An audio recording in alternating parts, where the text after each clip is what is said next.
Welcome to the slop farm. Enjoy the video. You start by installing SKSC and the Crash Logger plugin, because the logger hooks into the runtime to capture useful data. Once done, place the plugin files in the correct folders and point the logger at a dedicated output folder so logs don't overwrite. Then launch the game through SKSC and enable logging in the plugin settings. Make sure to keep a clean save or fresh play session to trigger a reproducible crash. These first steps produce the raw files you will analyze next.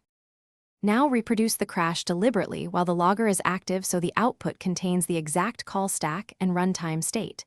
Once you hit the crash, collect the generated crash log plus plugins, TXT and load order snapshots. If the logger creates a minidump, keep that too.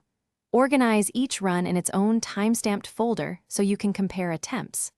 Also make short notes about what you did right before the crash. That contextual info speeds up diagnosis and reduces needless trial and error. To finish, read the crash log to identify the topmost plugin or module implicated in the call stack. That often points to the offender. Once identified, try simple fixes first.